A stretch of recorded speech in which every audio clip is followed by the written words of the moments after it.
Japonya Başbakanı Suga Yoshihide, Özbekistan ve Kazakistan Cumhurbaşkanları ile görüşmesinde Doğu Türkistan'daki insan hakları şartlarına yönelik ciddi endişeler taşıdığını belirtti.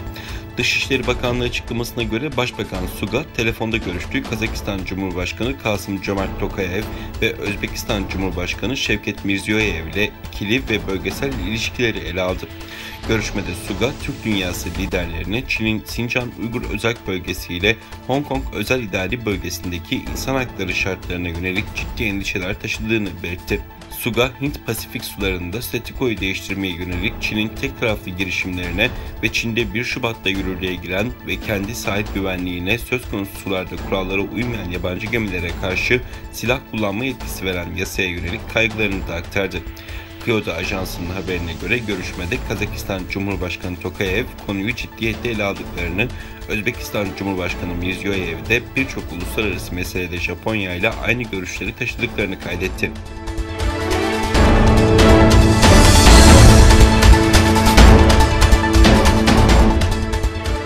Çin'in işgalindeki Doğu Türkistan son yıllarda küresel güneş paneli üretiminin en önemli merkezlerinden biri haline geldi. Ancak iddialara göre bu üretimin büyük bölümünü Çin'in çalışmaya zorladığı Müslüman Uygurlar tarafından gerçekleştiriliyor.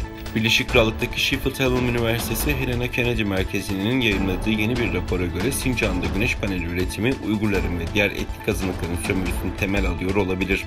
Gün ışığında Uygurların zorla çalıştırılması ve küresel güneş paneli tedarik zinciri başlıklı raporda iklim değişikliğiyle mücadelede önemli rol oynayan güneş panellerinin bazı parçalarının Sincan'da kömür kullanılarak ve Uygurların sömürüsüyle gerçekleştiğine dair bilgilere yer verildi. Profesör Laura Murphy ve analist Nairola Elimat tarafından kaleme alınan raporda şirketlerin ve hükümetlerin açıklamalarına, basından haberlere, sosyal medya paylaşımlarına, sektör raporlarına, uydu görüntülerine ve 30'dan fazla güneş paneli parçası üreten şirketle ilgili araştırmalara yer verildi.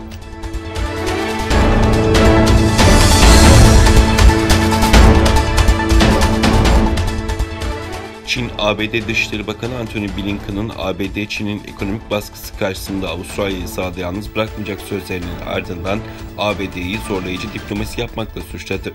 Çin Dışişleri Bakanlığı Sözcüsü Hua Chunying yaptığı açıklamada ABD'yi stratejik hedeflerine ulaşmak için ekonomik yaptırımlar uygulamak ve diğer ülkeler ticaret meselelerinde güçlü şekilde silahlandırmakla suçladı.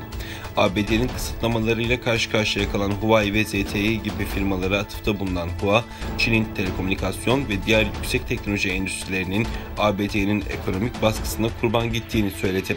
ABD Dışişleri Bakanı Antony Blinken, Avustralya Dışişleri Bakanı'na ABD ile Avustralya arasında Çin de dahil olmak üzere ülkelerin kökünü kazıyamayacağı derin ortak değerlerle birbirlerine bağlı olduğunu söylemişti.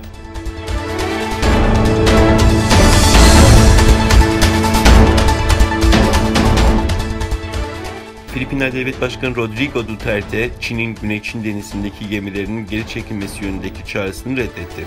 Channel News Asya'daki habere göre Duterte yaptığı açıklamada Çin'le dostluğu tehlikeye girse bile Güney Çin Denizi'nden gemileri geri çekmeyeceğini ve Çin'in baskısına boyun eğmeyeceğini bildirdi. Bir çekişme ve sorun istemediğini belirten Duterte, Çin'in konumuna saygı duyduğunu ifade ederek Filipinlerin de konumuna saygı duyulmasını istedi. Duterte savaşa girmeyeceğini vurgulayarak "Beni öldürseniz bile geri çekilmeyeceğim, dostluğumuz burada bitecek" ifadelerini kullandı. Daha önce de Güney Çin Denizi'nde tatbikatlara son vermeyeceklerini dile getiren Duterte, devreye gezen donanma ve sahil güvenlik botlarını geri çekmeyeceğini yinelemişti.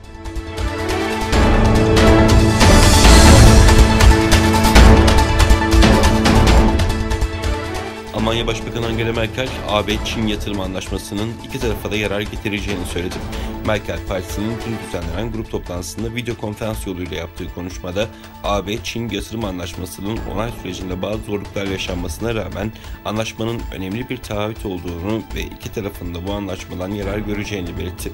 Merkel, Çin'in kalkınması ve refahı Almanya'nın çıkarlarına uygun, Çin olmadan veya Çin'le zıtlaşarak ne iklim değişikliğiyle ne Dünya Ticaret Örgütü ile ilgili konularda ne de diğer uluslararası meselelerle baş edebiliriz dedi.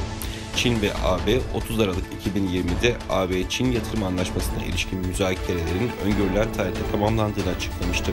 Avrupa Komisyonu Başkan Yardımcısı geçtiğimiz günlerde yaptığı açıklamada AB ve Çin uyguladığı karşılıklı yaptırımlar ve diplomatik ilişkilerin kötüleşmesi nedeniyle Avrupa Komisyonu'nun söz konusu anlaşmanın onaylanmasını sağlama girişimlerinin fiilen askıya alındığını belirtmişti.